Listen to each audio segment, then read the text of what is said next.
No cabe duda que existen historias de terror reales entre la sociedad. Habiendo tantas personas a nuestro alrededor, nunca imaginamos de lo que cada uno sería capaz. Las diversas circunstancias de la vida nos orillan a tomar diferentes decisiones, las cuales en su mayoría tienen una buena intención, así como también existen quienes toman el camino equivocado. Pero, ¿qué pasa cuando se infringe la ley por propia mano en nombre de otra persona? O peor aún, en nombre de un ser inmaterial. Este es un tema muy interesante porque, aunque algunas circunstancias sean provocadas por el actor de los hechos, este siempre puede argumentar que fue motivado por alguien más. De ahí que en varias legislaciones se regule la conducta y la capacidad de una persona para saber si está en pleno uso de sus facultades mentales, porque cualquiera puede utilizar como pretexto de sus actos alguna manifestación sobrenatural. Varios casos de personajes con la realidad alterada han sido presentados en este canal, situación que se repite en el video de esta ocasión. Les presento el caso de Otis Sánchez y Scott Buckles, una pareja que dio mucho de qué hablar en todo Estados Unidos, debido a que la mujer acabó con la vida de su hijo de menos de un mes de nacido de una forma aterradora. Los mismos policías que atendieron el llamado de emergencia no podían ni siquiera hablar entre ellos. Recordaban todo el tiempo la temible escena con la que se toparon, momento que parecía sacado de la peor película de terror. Algunos testificaron que se asemejaba a un ritual, culminando con los indescriptibles gritos de la madre que en ese momento, en estado de shock, alegaba que había acabado con la vida de su hijo porque el diablo se lo había ordenado. Otis Sánchez nació en el año 1976 en Denver, Colorado. Es la única hija de Manuela Sánchez. Se desconoce el paradero de su padre porque éste nunca se hizo responsable de ellas, por lo cual su nombre permanece en el anonimato. La infancia de Otis la vivió rodeada de su familia. Ella compartía su hogar con su mamá y con otros 7 familiares, entre los que se encontraban su abuela, tíos y primos. La cercanía entre ellos era muy importante, al grado que esta niña cuidaba de sus 2 primos más pequeños de nombre Greg y Priscilla.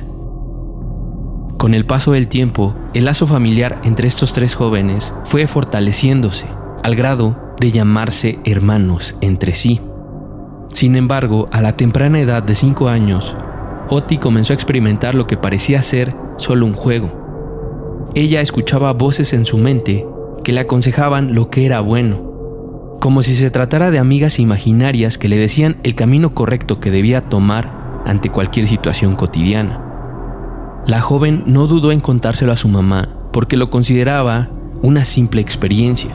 En el momento que le dijo todo lo que pasaba, Manuela le respondió que era normal escuchar voces en su cabeza, porque a ella le pasaba todo el tiempo. Le dijo que era una etapa de la vida, por lo cual era normal y debería de sentirse orgullosa por recibir buenos consejos. Estas palabras principalmente querían alentar a su hija para que no se preocupara, demostrándole atención y el amor que la niña necesitaba. Ante estos acontecimientos, nadie prevendría que de entre todas las voces femeninas que resonaban en la mente de Otis, una sería la que tomó ventaja para perjudicarle en su percepción del mundo. La niña nombraba a esta voz como Lucy, y en más de una ocasión le motivó a conducirse por el camino incorrecto al grado de provocarse daño a sí misma.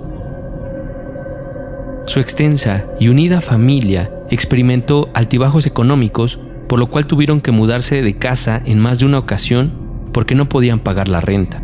Así es que finalmente los Sánchez se establecieron en San Antonio, Texas, donde la joven Otis pudo estudiar la escuela secundaria. Sin embargo, las voces en su cabeza tuvieron mayor presencia y cada vez más le quitaban su tranquilidad. Fue hasta ese momento que recibió atención médica. Fue referida con un psiquiatra, el cual, tras una serie de análisis, la diagnosticó con esquizofrenia paranoide. Su familia pudo darle el ánimo necesario para salir adelante. Ellos creían que no era un diagnóstico que afectara su desarrollo. la apoyaron al grado que la joven pudo continuar con sus estudios de secundaria hasta culminarlos en el año 2003. Con la mira puesta en conseguir todos sus objetivos, ella se propuso estudiar técnico en farmacia, siendo uno de sus más grandes sueños. De esa forma se matriculó en la universidad para estudiar esta carrera, lugar donde conocería a Scott Buckles, un joven originario de San Antonio, Texas, que vivía con su madre de nombre Caitlin. Ellos no tardaron en congeniar, comenzaron a llevarse bien y de pronto descubrieron que tenían muchas cosas en común, incluso el diagnóstico médico de esquizofrenia. Ambos podían entenderse como nadie lo podía hacer, así que con el paso del tiempo se enamoraron y comenzaron una relación de noviazgo.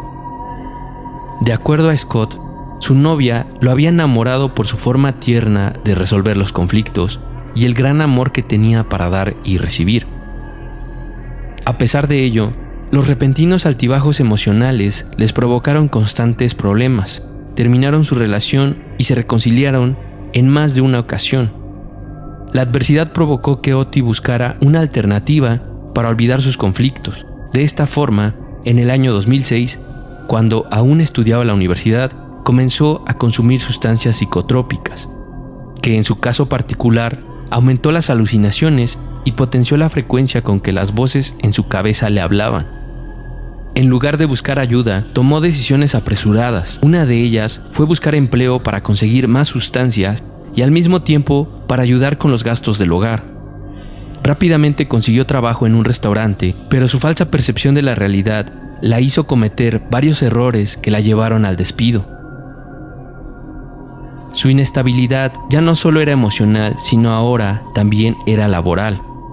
No podía mantener un trabajo por mucho tiempo. No podía superarse, así que trabajaba esporádicamente en establecimientos de comida rápida, siendo muy mal remunerados. De esta forma, tuvo que suspender sus estudios universitarios porque el dinero ya no alcanzaba. Sin embargo, se le ocurrió la idea de emplearse en un oficio similar a lo que estaba cursando. Así que decidió dedicarse a cuidar a personas enfermas, pero el deterioro en su raciocinio tampoco le permitió hacerlo bien.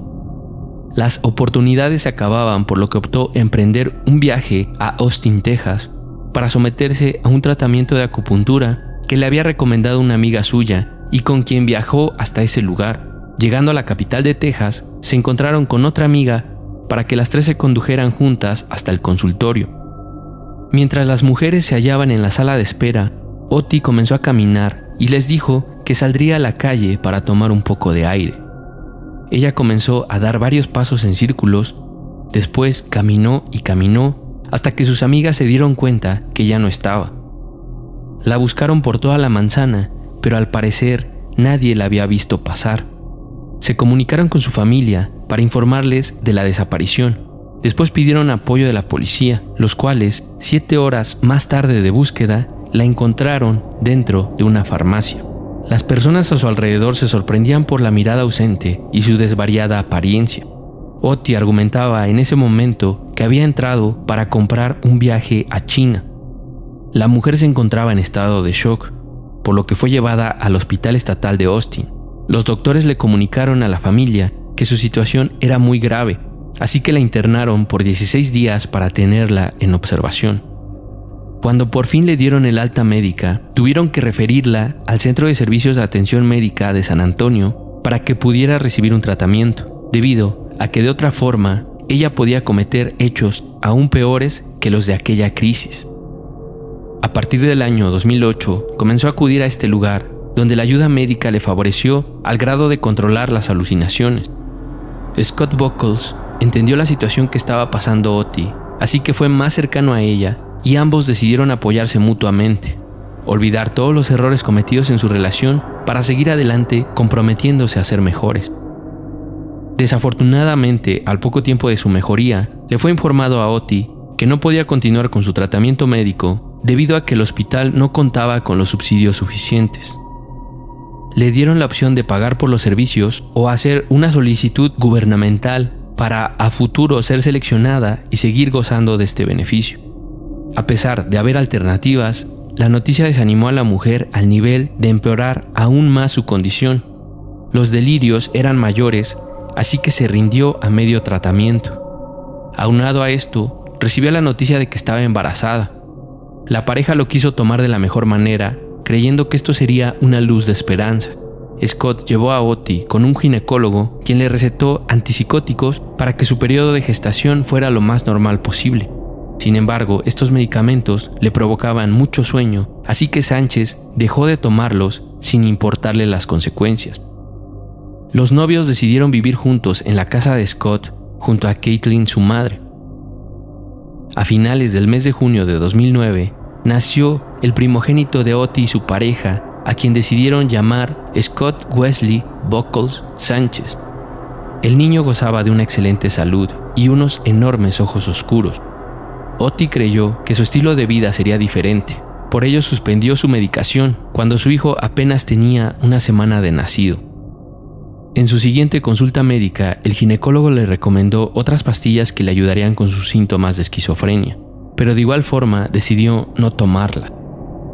El 20 de julio de 2009, Scott y Ottie tuvieron una fuerte discusión que derivó con la terminación de la relación, todo y tal cual había pasado antes. De esta forma, la mujer hizo sus maletas y se regresó a casa de su familia. Junto con eso, sus síntomas empeoraron. Comenzó a tener alucinaciones aún peores. En esta ocasión, veía varias mujeres que se le acercaban con la intención de amamantar a su hijo. De igual forma, alucinaba que el rostro del pequeño Scott cambiaba por el de otros niños. Además, que varias de esas apariciones le decían que estuviera preparada porque se robarían a su bebé. La madre de Ottie le comunicó de los síntomas a su consejera asignada, de nombre Luinda, quien le estaba apoyando desde su delirio ocurrido en Austin, Texas. La encargada de la salud estaba familiarizada con esos síntomas, por lo que concluyó que la mujer sufría de psicosis posparto, por lo que le requirió realizarse una evaluación psiquiátrica de emergencia. Así que solicitó que una ambulancia fuera por ella hasta su casa para llevarla al Hospital Metodista Metropolitano. Debido a la gravedad, la consejera Luinda se puso en contacto con los encargados del lugar porque quería evitar que Ottie pasara tiempo en la sala de espera, sabiendo que exponía la integridad de los presentes. Sin embargo, los administrativos del hospital se negaron a recibir instrucciones por llamada telefónica, así que Luinda decidió contactar al personal que atendió la emergencia para decirles lo que estaba pasando y de esta forma se lo comunicaran al personal cuando llegaran. Ottie llegó al Hospital Metodista alrededor de las 12 horas del lunes 20 de junio de 2009. Esperó 20 minutos para ser atendida. Pese a las recomendaciones debido a la gravedad de su condición, las enfermeras estuvieron haciendo pruebas físicas y de laboratorio durante 3 largas horas.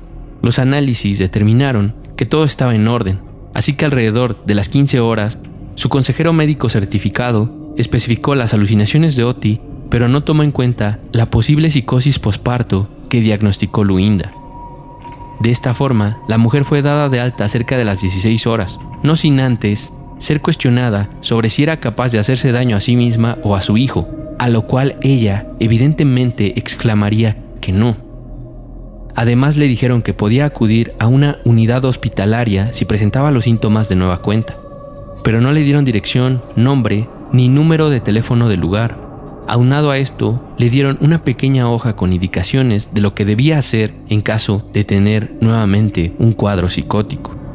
Así fue que regresó a casa de su madre para ser cuidada por su familia. El sábado 25 de julio de 2009, con el pretexto de recoger la pañalera y lo que le quedaba de medicamento, Ottie fue a la casa de Scott. Estando ahí se sentó en el sillón, pero nuevamente sería presa de sus infortunios cuando Caitlin, su suegra, intentó cargar a su nieto. Ottie alucinó que ella se lo quitaría para amamantarlo y no devolvérselo nunca. Se molestó demasiado, por lo cual tanto Scott como su madre se dieron cuenta que su situación era muy grave. Le recomendaron que buscara ayuda, pero ella se enfureció más y salió rápidamente de la casa. Ante este suceso abrupto, Caitlin decidió llamar a la policía para advertirles sobre lo que le ocurría a Sánchez. Los oficiales escucharon todo lo acontecido, pero a pesar de los trastornos, ellos no podían hacer nada. En la noche de ese mismo día, Ottie comenzó a escuchar voces que le decían que su hijo era la representación misma del mal y que debido a su nacimiento se aproximaría el apocalipsis. De igual forma, las alucinaciones auditivas le indicaban que Manuela, su madre, había acabado con la vida de Marilyn Monroe y de John F. Kennedy. Poco después, una voz aún más perturbadora le decía que en su estómago habitaba un demonio y que la única forma de librarse de él era comiéndose a su hijo. Por esta situación, la mujer le pidió en varias ocasiones a su prima Priscilla que se hiciera cargo del pequeño Scott. Pretendía mantenerse alejada de él el mayor tiempo posible, pero más de una vez su prima, a quien llamaba también hermana, le regresaba el bebé con la mejor intención. Ella creía que la cercanía materna le iba a ayudar brevemente a quitar la pesadilla que estaba viviendo Ottie. Después de un tiempo, ella se calmó y se quedó a solas con su hijo. Cuando los demás integrantes de la familia ya no escucharon ruido, decidieron irse a dormir todos. Mientras tanto, la mente de Ottie no dejaba de maquinar los peores pensamientos jamás concebidos. Esto le motivó a tomar un utensilio de cocina punzocortante y decidió acabar con la vida de Scott. De pronto recapacitó y se dio cuenta de lo que había hecho, así que ella intentó quitarse la vida con el mismo instrumento en ese instante. Sus gritos, debido a la desesperación, despertaron a Priscilla, quien al llegar hasta donde estaba se dio cuenta de la terrible situación. En ese momento hizo la siguiente llamada. Oh my God. San Antonio Fire and EMS, how can we help you? I needed ambulance at 351 Wayside Drive. 351 Wayside? Yes. Is it a house or an apartment? It's a house. It's an emergency. Okay, and what's going on? What's the emergency? I'm sorry. What's the emergency? What's going on? My sister has, she's her child, and she's Hello? Hello? Tell me what's going on. Don't talk to the other people. Talk to me. My sister, she's her child. Seriously, her child. How did she do that? What's going on with the child? The baby, she has, What did you say? the baby is, How old is the baby? The baby's 3 weeks, not even 3 weeks old. 3 weeks old? Not even 3 weeks old. Please. What did she do to him? Oh. She's him. All right, ma'am. Stay on the line. We're going to connect you up to the police, okay? Stay on the line. Yes, I'm here. All right. Go ahead. What is your name? Where is Sister Garcia? Where is your sister at? You said stay there, Auntie, stay there. I'm sorry. Priscilla, where's your sister at? She's just sitting on the couch. She's gone crazy last night. She was hearing voices. She kept bringing me the baby, and finally she calmed down, and I took her back the baby. And then now I just woke up to her screaming. Ottie esperó a la policía en su residencia ubicada en el noreste de San Antonio, sentada en un sillón, envuelta en sábanas teñidas de rojo y gritando que había acabado con la vida de su hijo porque el diablo se lo había ordenado. Sánchez confesó cada uno de sus temibles actos, incluso confesó haber comido parte de él. Luego de su arresto, fue llevada al Hospital Universitario de San Antonio, donde continuó escuchando las voces, quienes le decían que le practicarían un trasplante de corazón y que con ello perdería su vida. El portavoz de la policía, José Ríos, afirmó que la mujer se enfrentaba a la pena capital en caso de ser encontrada culpable. Además, un juez fijó la fianza en $1 millón. Por su parte, Scott Buckles, el padre del bebé, pidió que los fiscales aplicaran la pena máxima. Él describió: "Ella acabó con mi hijo. Debería arder en el infierno". La mujer no contaba con las posibilidades económicas para contratar los servicios de un abogado, así que el Estado le asignó un defensor público, el cual alegó que Ottie no era responsable de sus actos debido a su enfermedad mental.